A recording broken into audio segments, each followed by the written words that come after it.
Setelah itu, Peter menambahkan, "Sejujurnya, aku kembali ke Jakarta kali ini karena aku ingin mencari toko di Jalan Antik dan memulai bisnis kecil-kecilan sendiri. Jika kau mengetahui toko bagus yang dijual, sebaiknya kau merekomendasikannya kepadaku." Penjajah itu mengangkat bahu, "Bisnis di Jalan Antik semakin sulit sekarang.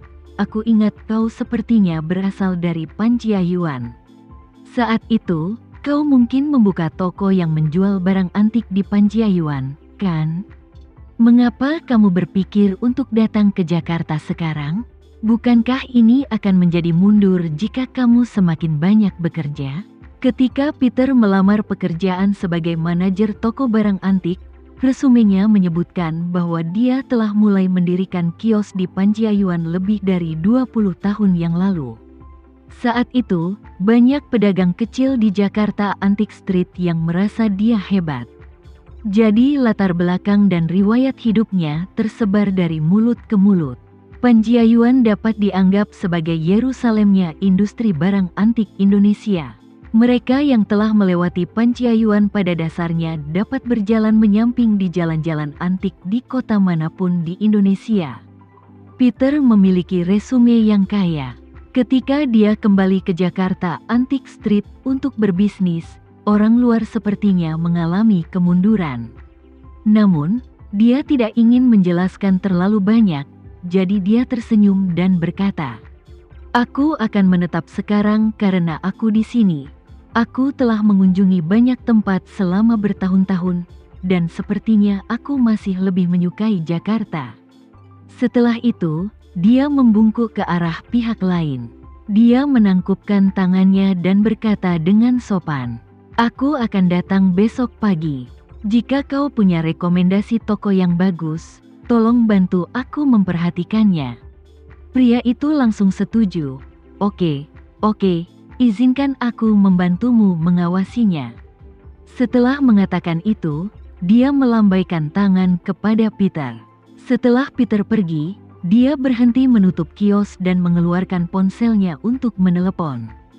Begitu panggilan telepon masuk, dia berkata dengan sangat hormat, "Manajer Coki, ada sesuatu yang sudah lama kupikirkan, dan menurutku penting untuk memberitahumu."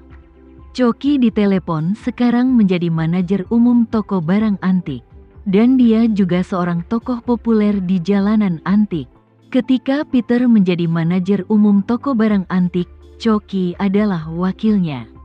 Kemampuan profesionalnya rata-rata, tapi dia sangat bijaksana dan telah mengumpulkan koneksi yang baik di dunia antik. Setelah Peter dipecat oleh Linda Suteja, Coki untuk sementara mengisi lowongan manajer umum. Linda Suteja juga mengetahui bahwa kemampuan profesional Coki tidak memenuhi syarat untuk posisi ini. Jadi rencananya adalah membiarkan Coki mengambil alih untuk sementara dan kemudian menggantikannya ketika dia menemukan kandidat yang lebih cocok. Sehingga posisinya saat itu diubah dari wakil manajer menjadi penjabat manajer umum. Namun, hubungan Linda Suteja dengan Tama semakin dekat. Berkat bantuan Tama, status dan kekuatannya di keluarga Suteja terus meningkat seperti roket. Bisnis toko barang antik menjadi semakin penting.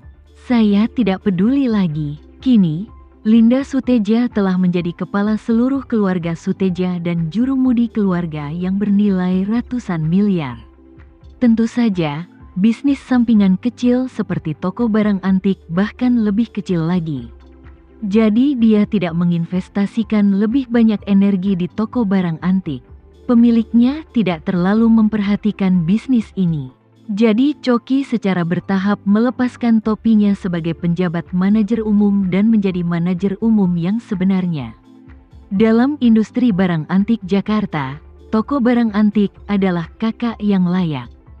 Dan Coki adalah pembicara di sini, jadi semua orang di jalan menghormatinya. Saat ini, Coki tidak dapat mengingat orang di telepon, jadi dia berkata langsung, "Jika kamu memiliki pertanyaan, katakan saja padaku." Pemilik kios dengan cepat berkata dengan penuh perhatian, "Manajer Coki, Apa Anda ingat manajer Rudy? Itu adalah manajer Rudy dari toko barang antik ketika Anda menjadi wakil manajer. Manajer Coki bertanya tanpa sadar. Maksud Anda Rudy Adijaya? Pemilik kios berkata tanpa berpikir, ya, itu dia. Aku hanya ingin meneleponmu untuk memberitahumu bahwa dia sudah kembali. Manajer Coki bertanya, Rudy sudah kembali? Kemana dia kembali? Pemilik kios berkata, dia kembali ke Jalan Antik. Saya baru saja akan menutup kios ketika saya melihatnya memasuki Jalan Antik. Dan kemudian setelah mengobrol sebentar dengannya, dia memberitahuku bahwa dia berencana membangun toko di Jalan Antik. Apa? Suara manajer Coki tiba-tiba menjadi waspada. Setelah hening beberapa saat, dia bertanya, apa kamu yakin itu Rudy sendiri? Pemilik kios menepuk dadanya dan berkata, dijamin tidak palsu. Manajer Coki bergumam kaget, apa yang dia lakukan saat tiba-tiba kembali ke Jakarta? Kalau dia ingin buka toko, kenapa dia harus datang ke Jakarta? Dia tidak bisa membuka toko dimanapun.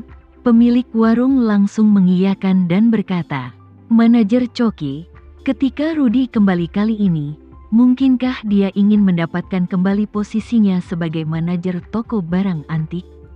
Saya harus mengatakan sesuatu yang tidak seharusnya dikatakan.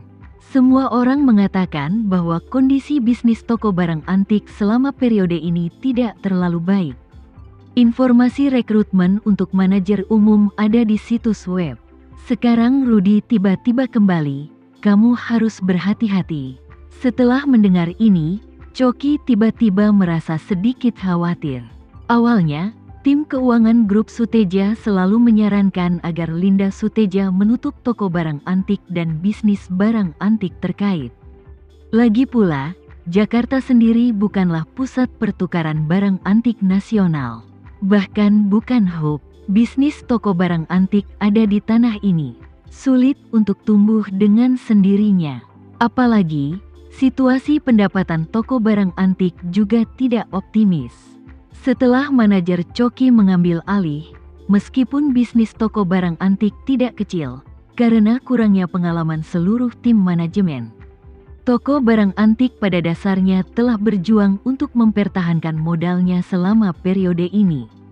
Menurut Departemen Keuangan Grup Suteja, jika lini bisnis toko barang antik dipertahankan, bukan hanya tidak ada ruang untuk untung, tapi kemungkinan besar akan mulai mengalami kerugian dalam waktu dekat.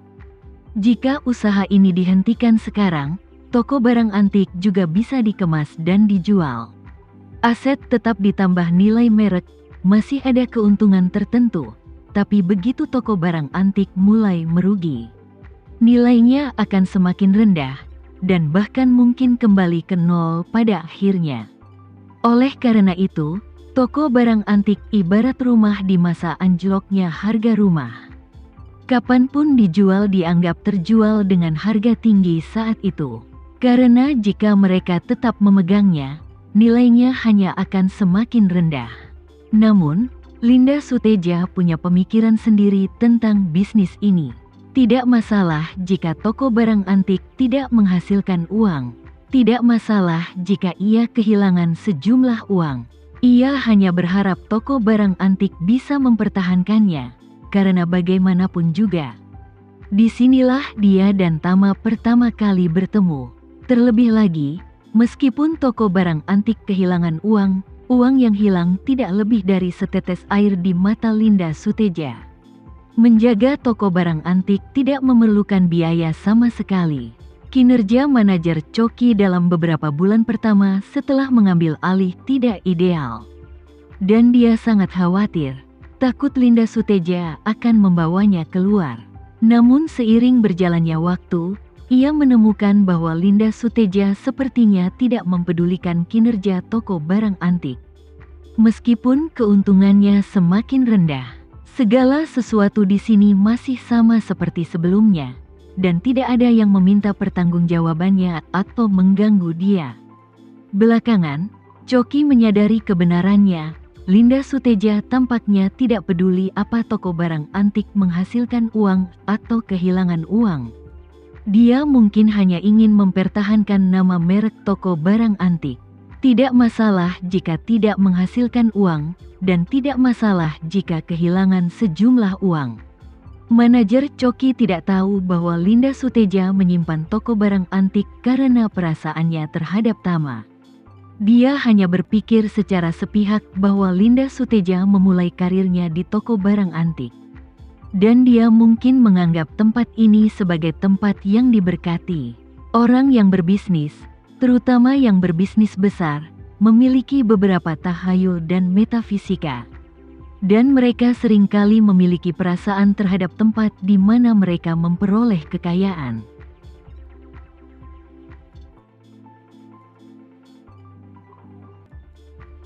Sekian dulu ya video kali ini, kita lanjutkan lagi videonya di lain waktu. Oh iya, bagaimana menurut kalian? Semoga bisa sedikit menghibur kalian semua. Untuk teman-teman yang baru nonton, jangan lupa subscribe ya, hehehe. Dan kalau teman-teman ada yang ingin gabung langganan, bisa langsung gabung saja untuk dapat fitur yang menarik dan sedikit membantu Mimin. Terima kasih banyak sudah menonton, sampai jumpa lagi, bye.